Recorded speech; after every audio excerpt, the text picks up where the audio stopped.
The video is supposed to be about the microphone, but I converted into the test of the Tenere. Anyway, I actually planned to record only 1 minute short video for Instagram testing the new microphone. Then I said, man, it's so much information, I don't want to waste it.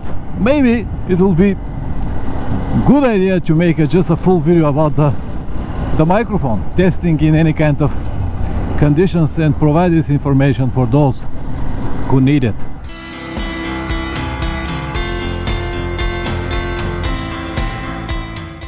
I also got a new helmet, so the whole system is brand new, and I want to be sure that everything is trouble free before I go on my next trip, because as you know, I will plan to record everything, and it will be really sad if I cannot have a proper sound or my voice while I ride.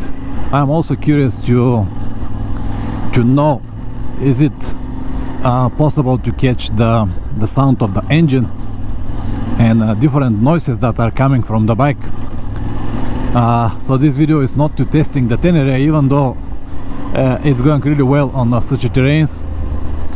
I understand that if I need to go to something more extreme, it will probably hit the bottom, because the suspension is not set for someone with my weight.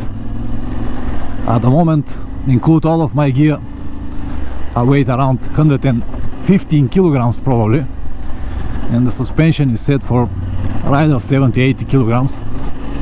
But even so, it's going really well. I have heard many people saying that you can record the sound in a different device, it will be much better and more like this. But this is not an option for me, because this is my favorite track here. Because when you travel for many days, I cannot have the chance to record everything from start to the end, so I record many different clips. And if the clips are only video and then I have to edit the audio from a different source, it will be just almost impossible. And again, they said, yeah, you can set the date and it will be fine, the computer will find them. Yeah, but even so, there will be thousands of short clips and then audio, and this will be a lot of work. That's why I prefer to have audio and video at the same time as I have it now.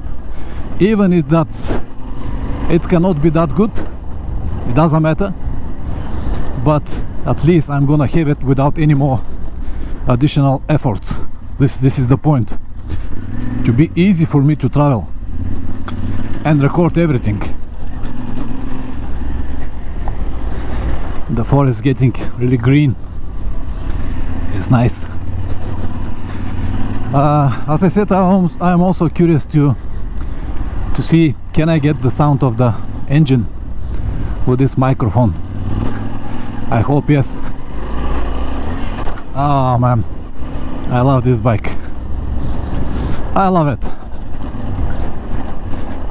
I think that I got a really smart decision to buy this motorcycle last year, because now, considering the inflation and all of these processes that are going around the world, the prices will go only up.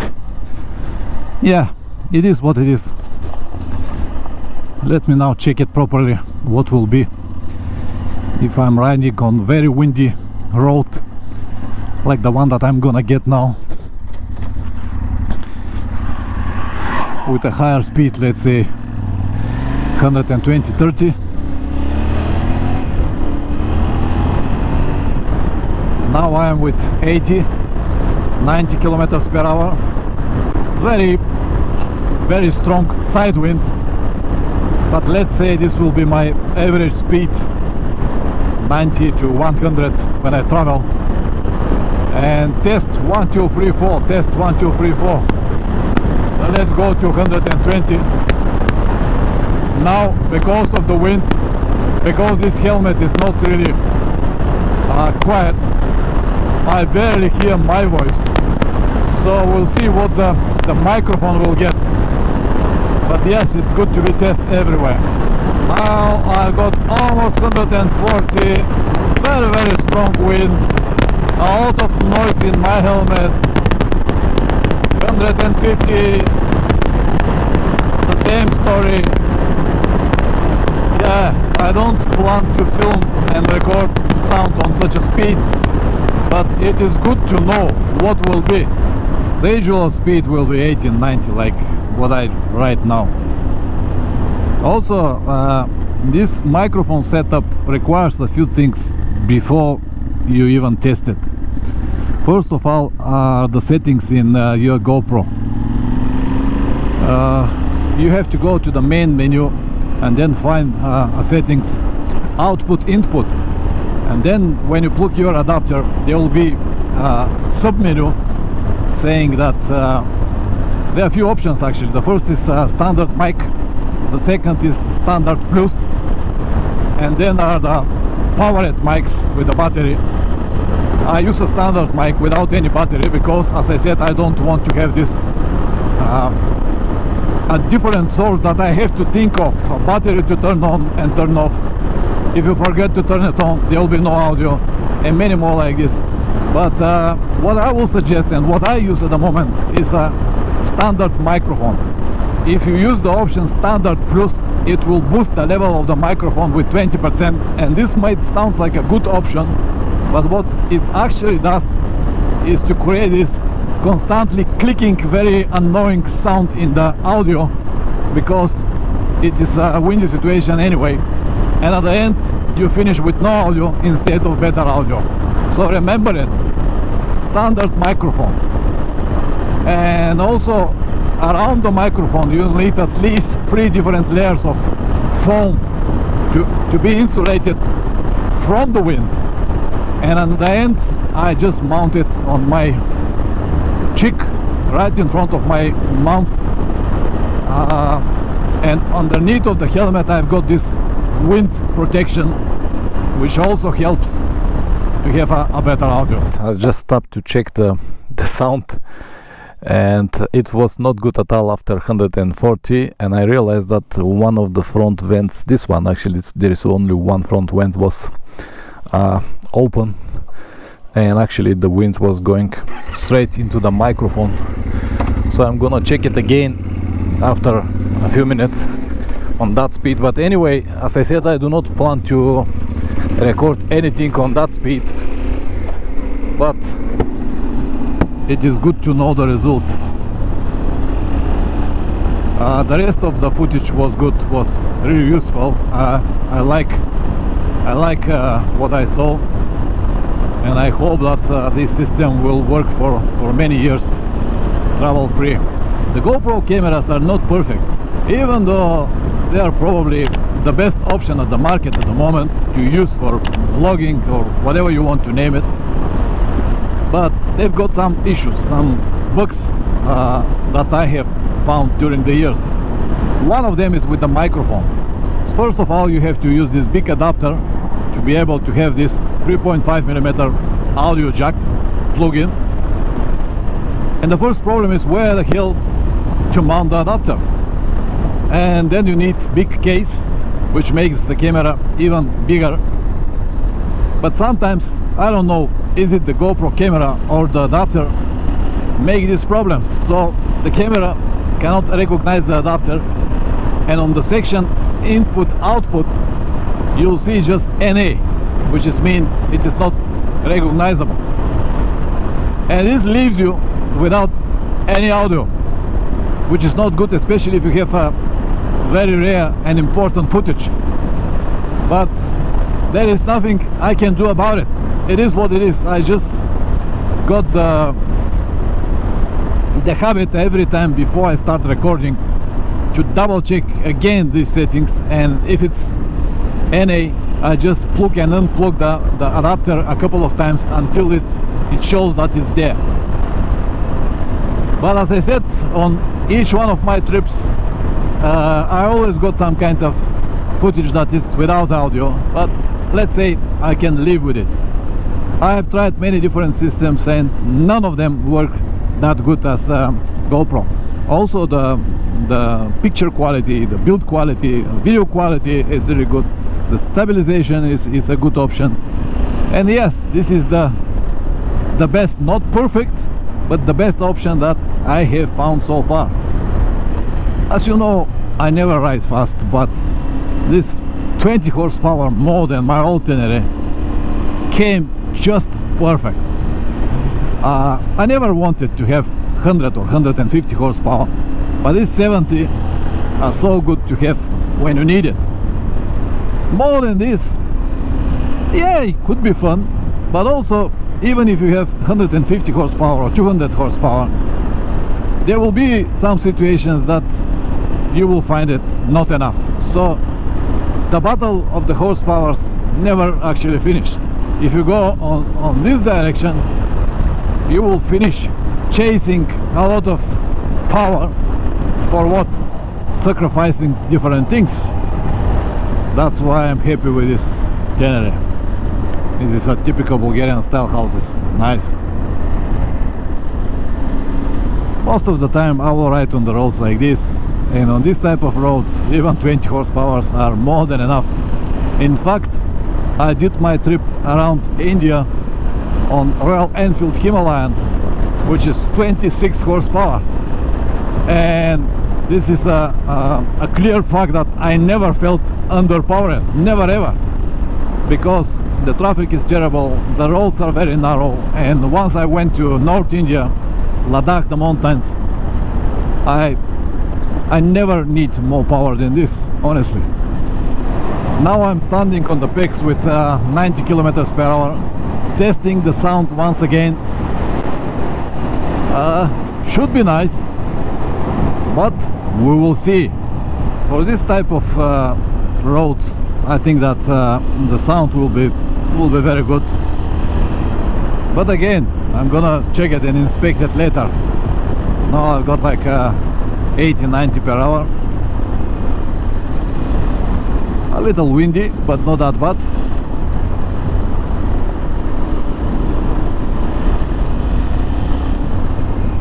If I go behind the screen, it will be quiet.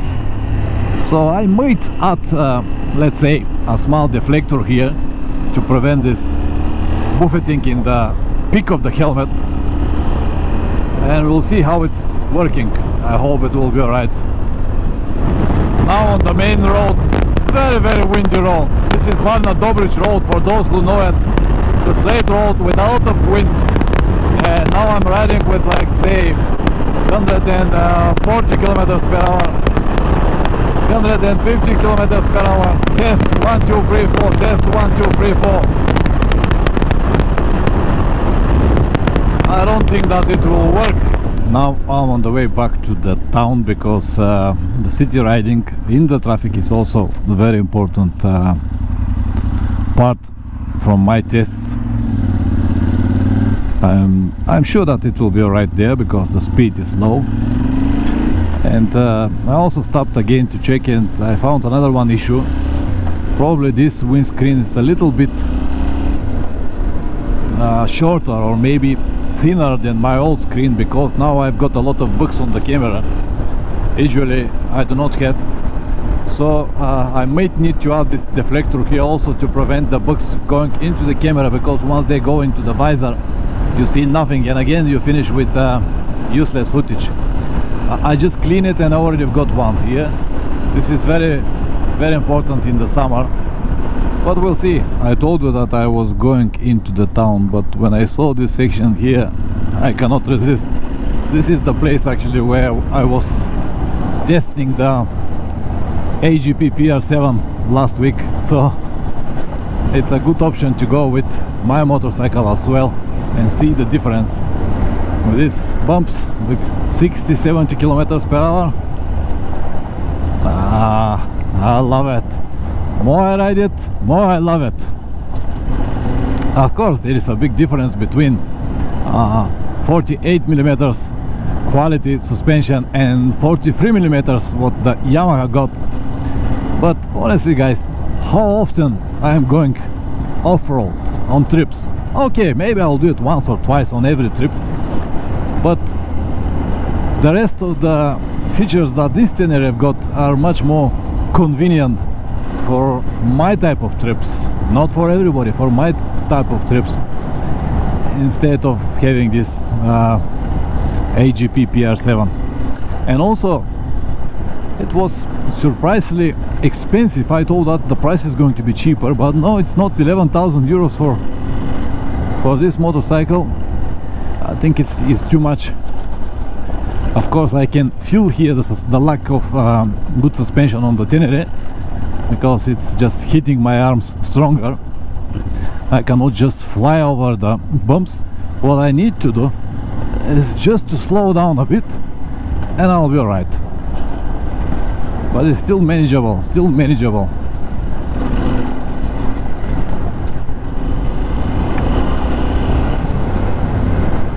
I feel myself very safe and stable actually on this type of roads with this Tenere.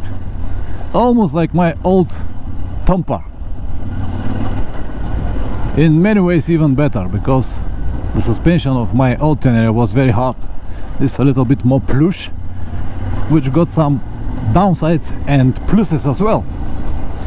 The downside is that I can easily hit the bottom here, but the plus side is that it's more comfortable to ride on such terrains.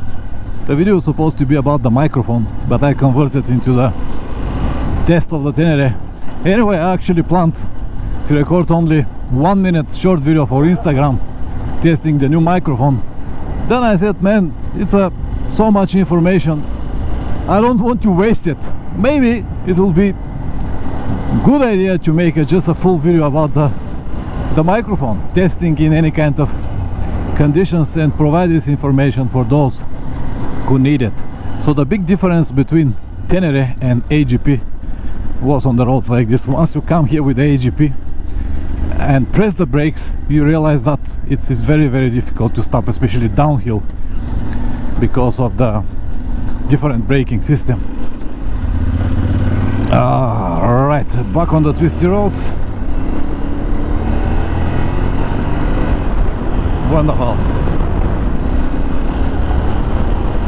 I told you once, but I'm gonna tell you again. This section here was part of international rally raid years ago. They don't do it anymore, but they used to do it here.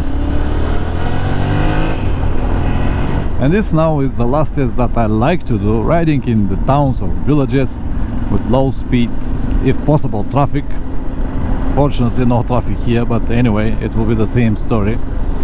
So on a low speed the microphone should work way, way better. Alright, man.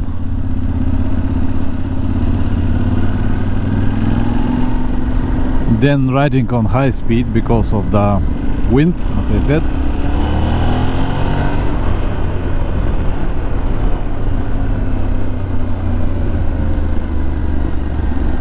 I hope that you got the idea. I hope that this information will help to at least one person to make the right setup. Press like or dislike, whatever the video deserves. Always ride safe, and see you next time. Ciao.